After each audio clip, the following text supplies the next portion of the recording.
We're doing it in English, right? Okay. So this talk is called Attentional Episodes. What are they and why should you care? Um, Most attention talks must start with the following. What is attention? So William James very famously said, uh, everyone knows what attention is. That's the famous part. The rest of the sentence, it is taking possession of the mind in clear and vivid form of one out of what seems several simultaneously possible objects or trains of thought. So that's a very poetic way of saying that attention differentiates between relevant and irrelevant information, right? And we mostly feel our attention when it kind of strays, when we're trying to focus on one thing, but we can't. But in general, our attention works all the time. And this is a very strong intuition. This is what it means by everyone knows what attention is, because we all have this intuition. This intuition is most nicely captured by Broadbent's filter model, 1958. This kind of model really influenced the entire field. So Broadbent suggested that we start from inputs that go to a sensory store. So this is a sensory store that's kind of unlimited. We kind of get all the information at the same time. But then we have a filter, and this filter kind of picks out a specific stream or specific object, which goes to higher level processing and eventually goes into memory. And that kind of captures the intuition of attention is something that's very selective, that kind of differentiates between relevant and irrelevant. Now, of course, plenty of criticism about this model. One thing that occupied cognitive psychologists' minds for years and years is whether the attentional filter comes before high level processing or after high level processing, but that's not our interest here. So, two major criticisms about Broadbent's model. So first of all, you notice that this is a very linear string of cognitive operations, right? So we go from one to another to another to another. And the first question is, how can perception be linear if neural processing is not? So a lot of neuroscience findings showed that perception doesn't go in a linear way. There are parallel processing, there are recurrent loops, all these kind of things. That's one thing that kind of puts a big problem in Broadbent's model. Second thing, this is a bit more philosophical. We ask, how does attention select relevant information, right? So we kind of have to imagine attention as being kind of a homunculus, kind of a creature inside our head that kind of picks out a strand or an object that is relevant from irrelevant information. And basically we ask, what gives this attention, this agency to select something, okay? And it's unclear whether attention is a result of something or whether attention is an agent, and if it is an agent, what feeds into this agent, and all these philosophical problems that come from that. So this talk is going to kind of try to give a solution that is going to address both of these aspects. Okay, so because of these problems and others, the field of visual attention kind of splintered into a whole lot of different areas. So we get, I won't read the whole list, but you get all these different domains of attention. And that kind of came about from thinking of attention in general to, okay, let's focus on one bit at a time. But this splintering, though very productive to the field, resulted in kind of coming a full circle to people saying, no one knows what attention is, right? We have all of these attentions, right? So what is attention actually even? Given that people kind of complain that we have too many terms about attention, it might be seem ill-conceived to add another term such as attentional episodes.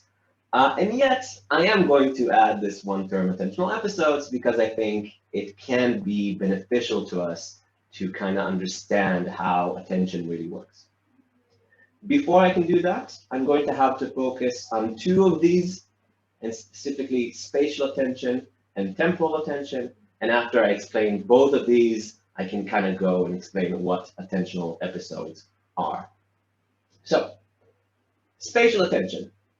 Just an example, basically, spatial attention is what allows us to see that this is a digit among all these letters, right? We're focusing specific amount of resources on this, and then we can ignore the other letters.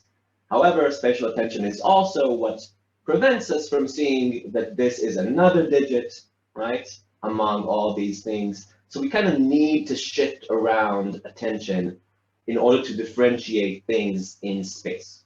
Okay, that's basically spatial attention. Temporal attention.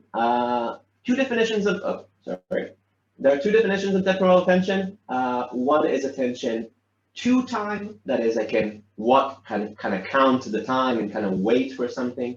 I'm going to talk about attention in time. Okay, I'll explain what that means in a moment. So imagine that you're seeing a stream of kind of objects that flicker, appear and disappear, on and off, on and off.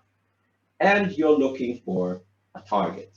The target is specifically this kind of digit inside a box. Okay, so you're kind of looking for the box.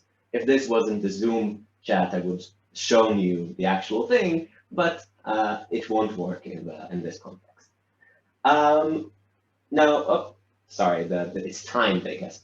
Now, this appears very quickly. This is 50 milliseconds off, on, 50 milliseconds off, on, off. Very, very, very, very fast.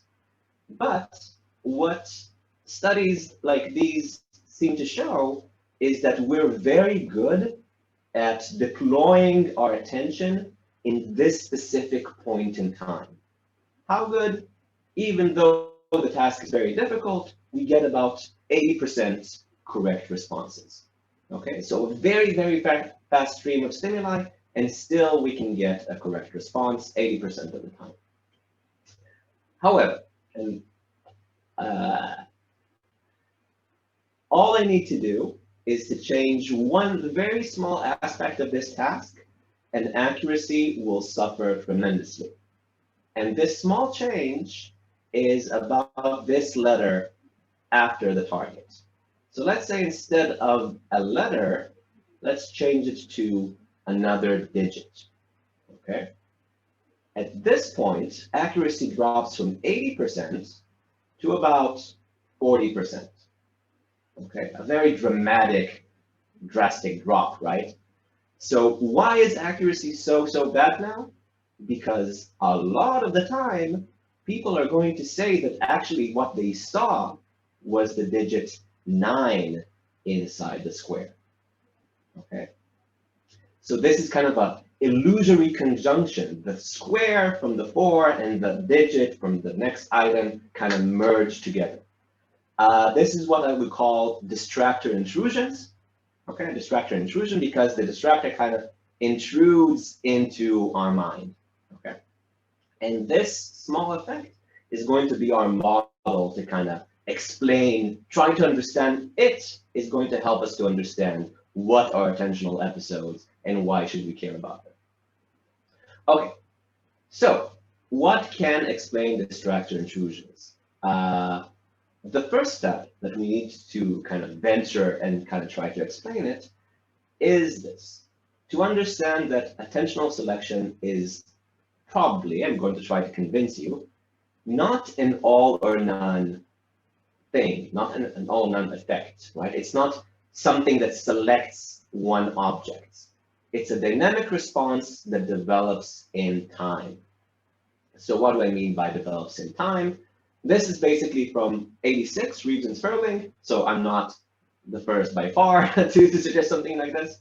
And they kind of chart on the y-axis amplification, right? So they think of attention as something that amplifies processing. And X-axis is time, okay? And they think of attention as working like this, right? So they have this function, you have really strong amplification in the beginning, and then it kind of dies down. But that means that multiple items can appear within what you can call an attentional episode. Okay, so attentional episode, a period of time in which attention amplifies processing. It's not uniform, but there's a period of time that it amplifies all processing, and that's the important part. They're not the only ones who suggested this, so you have other models as well. But all in all, there are far and few models that actually consider attention to work like this, to amplify everything over a period of time. Now, how can this attentional episode explain distractor intrusions? So basically what it says that both the target, the 4, and the distractor both appear within the same attentional episode. So you can think of attention as kind of a net that is kind of thrown over several things, right? Not over just one thing. And that's a partial explanation. That's not the whole thing, because if that's the case, then 4 will always be more amplified than 9, right? So why would anyone say that they saw the digit 9? Okay, so first question I'm trying to ask, what explains attention distractor intrusions? What causes them? We're going to have 3 possible explanations. One is a failure of attentional selection, right? So this Botella guy said that attention fails, and then we kind of pick it random. Bull suggested the opposite, the exact opposite, that there's an intact attentional episode, right? And we get these different weights for the target and the distractor. And based on these weights, sometimes you're going to pick this one, sometimes you're going to pick that one. Okay. We suggested a third option, that sometimes the attentional episode is delayed. So it's shifted in time, right? So sometimes 4 will appear inside the peak, and sometimes the 9 will appear inside of the peak. Why do we think that? Very shortly, based on my work in my PhD, we're suggesting that detecting the selection feature is what starts the attentional episode. So you have the selection feature is the square, right? We're looking for a square. And that kind of starts the activation that kind of goes to the digit. But this detection process is kind of a noisy process. It's not immediate. It's not once you see the square, you get detection. So you have to accumulate evidence, but this accumulation process is noisy. You have perceptual noise, expectation, alertness. And then if this takes too long, then the attentional episode will basically go and mostly amplify the distractor and not the target. Okay. So you have an interesting situation here where 3 theories basically can all explain the same finding, right? Completely different theories can all explain the same finding. And to try to kind of answer which one of them is correct and to advance us in our conversation, I'm going to go to electrophysiology, okay? So I'm going to talk about something called the N2PC. What's an N2PC? So we're looking at the screen, right? And you have the left field and you have the right field. And what we know from measuring EEG is that in this kind of situation, if we put 2 electrodes, from this kind of situation, we're going to see higher activity in the opposite side of the visual cortex, okay? Specifically V4. So if the target is on the left, you're going to see higher activation on the right. Okay? So if you have electrodes that kind of measure voltage from that area, you're going to see this kind of figure, right? You're going to see this is the target's appearance, and you're going to see some kind of activity Uh, Now, if you chart the right electrode and the left electrode in this case, you can see that they're very similar a lot of the time. But in this 200 to 300 millisecond area, you can see a large difference. So if you subtract the two, right, you have a difference wave. So you have this pink minus blue, you get this wave. And this bulge in the middle, this peak, this is the N2PC. Okay. Now, all of this is just an index that we're attending to the target. Okay. So when we see an N2PC, we see that we attended to the target. Okay. Now, how would the N2PC help us solve our small riddle? Each one of the theories is going to have a different prediction about what the N2PC is going to look like. So first of all, when we're correct, the N2PC is supposed to be intact and the same for all of them. We all agree that correct responses are going to have an N2PC. But what about intrusion trials? So if intrusions reflect a case where attentional selection fails, you should have no N2PC, right? If N2PC indexes attention, then a failure means no N2PC. According to the second theory, it's an intact attentional episode, right? It's a post-attention selective process. So in this case, you should have an intact N2PC. And delayed attentional episode, you won't be surprised that what we think is that you should find a delayed N2PC. Okay, so the shape shouldn't be as much affected, but it should be delayed. You won't be surprised by the results because, as you can see, this is what we suggested and what we already published. But you already saw the paradigm from before, and we simply charted one time the correct responses, and you can see this clear N2PC between 200 and 300 milliseconds. And then intrusion trials, you can see this clear difference in when the N2PC starts. Okay. Now you can also see a difference in the amplitude, but basically that's a matter of variance. The more variable a wave is going to be, it's going to kind of get squished down. Two things I want us to kind of put aside and remember later. First of all, notice that the N2PC starts after 200 milliseconds, right? 180, 200 milliseconds, depending on the paradigm. That's a lot of time, right? So let's remember this 200 milliseconds for later. Second, this whole effect is about 20 to 30 milliseconds, okay? Now, the distractor appears exactly 100 milliseconds after the target. So it kind of begs the question, why don't we see a difference of 100 milliseconds?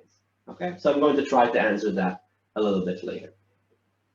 Now this finding is nice and replicable. It replicates when the target is defined by its color. It replicates when the target location is known. So this is a relatively stable finding. Okay, that was our kind of first venture into thinking about attentional episodes. But it's not the whole story, okay? Because actually, even though we think that attentional episode explanation is very convincing here, it can actually also be explained by the classical view of attentional selection. So we said that attentional episodes are basically kind of can shift around in time, okay? Now, almost the same thing was said by Broadbent at 82, okay? This is kind of why you need to do a thorough literature review before you kind of think of a research project. So they suggested that distractor intrusion reflects basically something very similar to what we're saying. They're saying it's called detect, then identify, right? What they're saying is that usually we detect, first of all, the selection feature, and then kind of, I put a hand because it's kind of like attention selects correctly, right? But sometimes, because the identify process is a bit slow, it's going to select the wrong thing, right? So that's very similar, and that can also explain the N2PC findings, right? If the N2PC is related to attentional selection or attentional enhancement, that is basically the same idea. So how to differentiate between attentional episode on the one side and attentional selection on the other side? The main prediction that we think is relevant here is the amount of items that are going to be encoded. So from attentional episodes perspective, even when the distractor is the one that is amplified the most, the target is also amplified, maybe a little bit less, but it's still amplified. So from attentional episodes perspective, it doesn't have to be that only one item is going to be encoded. It could be that two items are going to be encoded. Okay, so we have both the target and the distractor. But from broadband's perspective, if attention selects, there's no reason to select more than one item. So attention is going to select only the distractor. Okay, so I hope that prediction is clear. Attentional episodes, more than one item is going, it can be encoded. Attentional selection, just one item is supposed to be encoded. Okay, how do we examine this idea? What we did is basically have exactly the same paradigm, right? Only now we gave participants two guesses, right? Every time we told them, look, you might know the correct response, but you have another guess in case you're unsure, right? Give it another guess, maximize your accuracy. And our rationale was that if people kind of see both items, seeing both the 4 and the 9, maybe they'll be unsure about the response, and maybe if we'll give them another option, maybe they'll kind of show us that. We'll say, okay, I saw 4, I saw 9, I'm not really sure which one is which, so I'm going to put both of them. So here's the first response, and you can see that the results are exactly the same as we saw before. And the main question was about the second response, okay? So we have two measures. This is going to be the likelihood to have an intrusion response if you already gave a correct response, right? So you already gave a correct response. Now what's the likelihood that you're going to give an intrusion response, and vice versa?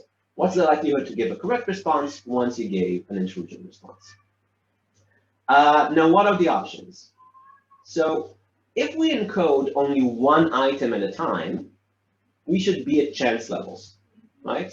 Because we tell the person, okay, just give us another response, right?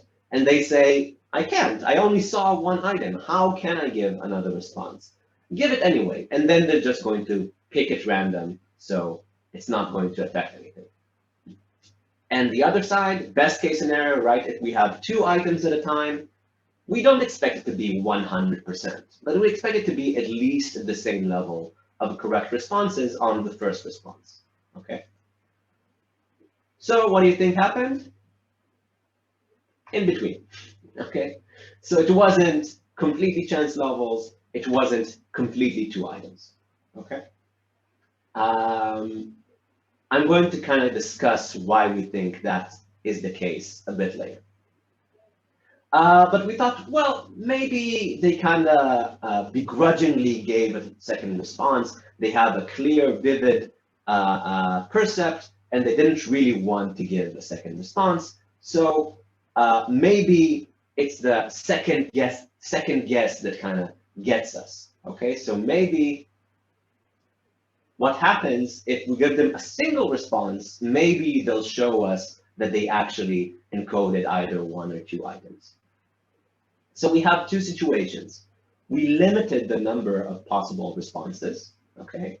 So in this case, you have 4 responses, and both the correct response and the distractor response, both are options, okay? And when this happens, you get exactly the same pattern as before, right? You get a lot of correct responses if you have digit and then letter, and then you get this when you have digit and then digit. What happens if you take away the distractor? Okay, so now you can't report the 9. So what should we expect? If we have one item at a time, right? If I haven't seen the 9, it won't help me. Sorry, if I only saw 9, it won't help me, right? So it doesn't guide me to the correct response because I only have one item in memory. But if I have 2 items at a time, right? So every time I see, oh, 9 wasn't the target, so I guess the target is 4 because I also saw the digit 4. And what do you think happened? Again, in the middle, okay? And you can see the differences here and here. So it really does seem that we fluctuate between encoding one item to encoding 2 items, okay? So not exactly an intact attentional episode that kind of gets both of them, but definitely not attentional selection. Last thing we wanted to check here, actually don't know, oh, okay, fine. Last thing we want to see is the timing of working memory access. Okay, so we didn't just want to see how many items are encoded, but also when there's this difference between 1 and 2 items. Okay. What did we do? Again, we calculated ERPs, event-related potentials, just like before, exactly the same calculation as the N2PC. And the first wave I'm going to show you is what happens when we have 2 items. So this is what happens. First of all, you can see between 200 and 300 a very clear N2PC, right? But what we really were interested in is this later tail, right? This thing. Oh, sorry. Wait, this is actually not in the right order, but I'll carry on anyway. So this tail here is called the CDA, okay, another EEG component. And this basically, the more this amplitude is high, the larger it is, the more items we're storing in working memory, okay? So you should see a gradient if you have 1 item, 2 items, 3 items, 4 items, and then eventually you'll see no more differences. So what happens when we have 2 item reports? We get this. What happens when we have 1 item reports? We get this, okay? So first of all, you can also see a small difference in the N2PC, and this is actually significant. And this kind of makes sense. It's hard to explain why just without showing it, because if you think about it, when you get a very late attentional episode, it's going to just capture the distractor and not the target, right? But if you get an early attentional episode, it's going to capture both of them, right? So that kind of makes sense. But the interesting thing for us was this difference in the CDA, okay? And specifically, when we can see these differences, and we can see these differences relatively early on from 400 milliseconds, okay? So already by 400 milliseconds, this competition between the target and the distractor is going to be resolved one way or another, and it's going to decide whether we have 1 item in memory or 2 items in memory. Okay, so I hope that wasn't too empirical, too technical, but now I'm going to try to summarize to explain what we think is going on.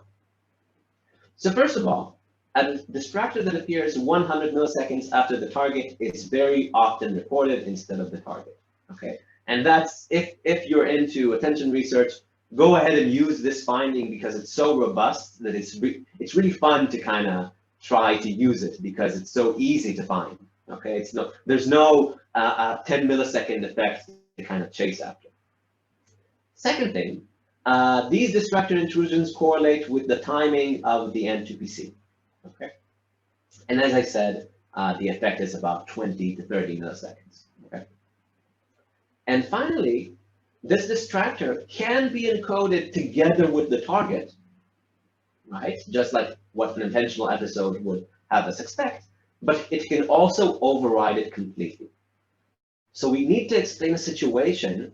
How come the attentional episodes sometimes both of them are kind of encoded together, and sometimes only one of them is encoded, and also how can this effect only be within like 20 to 30 milliseconds of when attention starts. Now, just one thing about EEG that I forgot to say, that these components of in EEG are relatively accurate to the actual timing of when brain processes kind of take place, okay? So it's not like fMRI where everything is kind of smeared over time. It's actually very relatively within like a dozen milliseconds or so, pretty accurate to when things are happening, okay? So this is actually something that made me think, like take this thing seriously, because I have a more cognitive psychology background, right? I didn't really pay heed much to what's going on in the brain, but these kind of things, the fact that the NTPC starts after about 180 milliseconds, and the fact that we have only 20 to 30 milliseconds effect, I really try to take it seriously. So what do we think is happening? So I'm going to split this into 3 time windows. So let's think about what's going on within the first 100 milliseconds from the moment that the target appears, okay? So the target appears, and through the eye, it goes to the thalamus. So this is kind of this is going to be very broad and very, very inaccurate. This kind of a relay station in the brain. So the thalamus is going to send our stimuli to the visual cortex, where it's going to kind of go from V1 to V2 to V3 and V4. And this is what you can think of as a feed-forward process, right? Because it's kind of going into our brain and kind of gradually goes up the chain, okay? Now, by 100 milliseconds, the target is already gone, right? So basically what we have is just a remnant of that target in our brain, but we don't get any more stimulation from the target. What happens in the second window, 100 to 200 milliseconds? So 2 things happen at the same time. First of all, let's take away the stimulation, right? And now the information from the visual cortex goes back to the thalamus, which projects to a more frontal area. This is the frontal eye field. And this kind of is important to get a top-down signal to say, oh, this is actually something that's interesting. Maybe we should really pay attention to that, right? And this projects back from the frontal area and through the thalamus, so both directly and indirectly, and it projects back to V4. And these feedback projections, this is basically what results in the N2PC after about 180, 200 milliseconds, okay?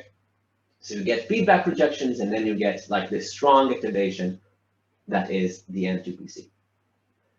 But at the same time, 100 to 200 milliseconds, so this would have been fine if the target was the last item that we saw.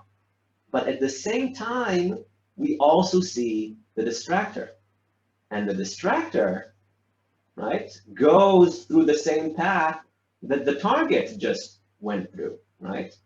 So basically, by 100 milliseconds, by 200 milliseconds, we get the distractor also reaching the visual cortex, okay? And this is basically the last step between 200 and 400 milliseconds. So we don't have any more stimulation from the distractor, but because of these feedback projections, we get recurrent processing, right? So this basically supercharges the visual cortex, and basically everything that's in the visual cortex in that coordinate is going to be amplified.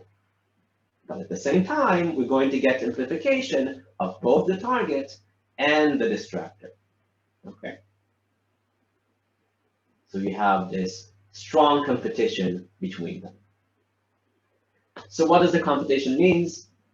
Basically, that the target and the post-target distractor are processed in the visual cortex at the same time, even though they appear 100 milliseconds apart, which is a lot of time, right? In neuroscience, they're processed at the same time in the visual cortex, and they're competing with one another.